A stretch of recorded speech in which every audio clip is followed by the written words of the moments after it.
کرنے والے ریچھ کی کہانی۔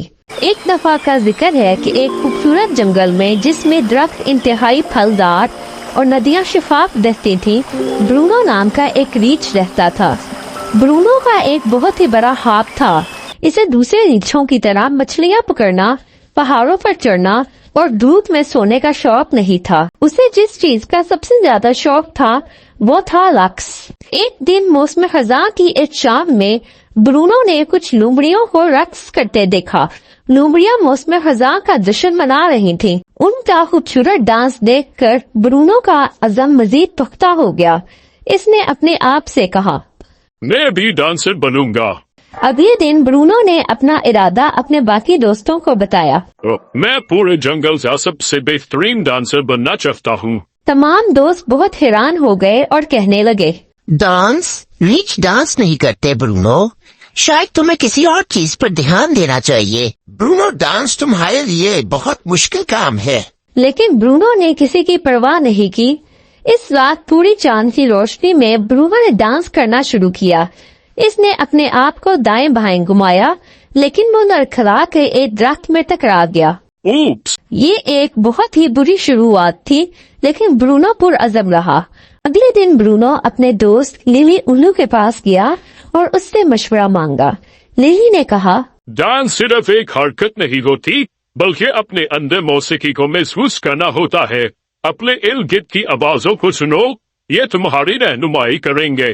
برونو نے لیلی کے مشورے کے مطابق اپنے ارد گرد کی آوازوں کا جائزہ لیا، جیسے درختوں کی سرسراہٹ، ندی کا شور اور پرندوں کی چہچہاہٹ، اور پھر وہ آہستہ آہستہ ان قدرتی آوازوں کے ساتھ ڈانس کرنے لگا۔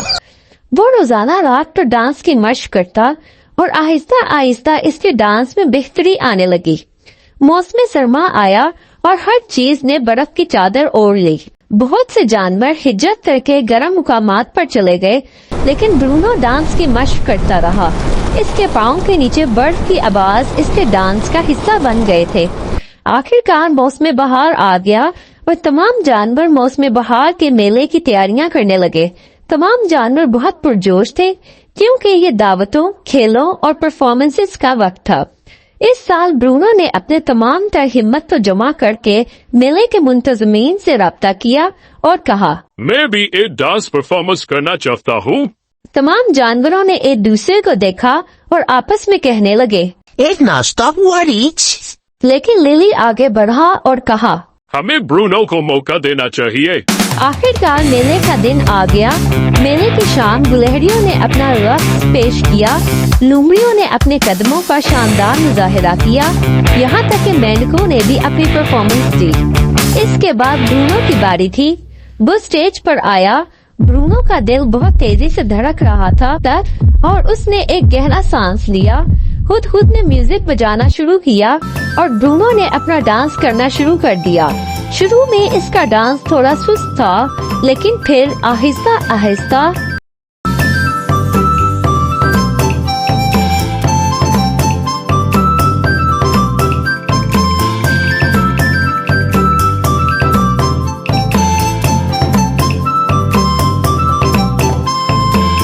تمام جانور حیرت سے برونو کا ڈانس دیکھ رہے تھے، کیونکہ برونو کا ڈانس بہت ہی شاندار تھا۔ جب وہ رکا تو تمام جانوروں نے اسے خوب سراہا اور تالیاں بجائیں۔ لیلی نے فخر سے کہا، تم نے ثابت کیا ہے کہ مسلسل محنت اور عزم سے کچھ بھی کیا جا سکتا ہے۔ اس دن سے برونو کو جنگل کا رقص کرنے والا ریچھ کہا جانے لگا۔ اس کی کہانی نے دور دراز جنگل کے جانوروں کو بھی اپنے خوابوں پر عمل کرنے کا سبق دیا۔ ہر موسم بہار کے میلے میں برونو کا ڈانس بہت پسند کیا جاتا تھا۔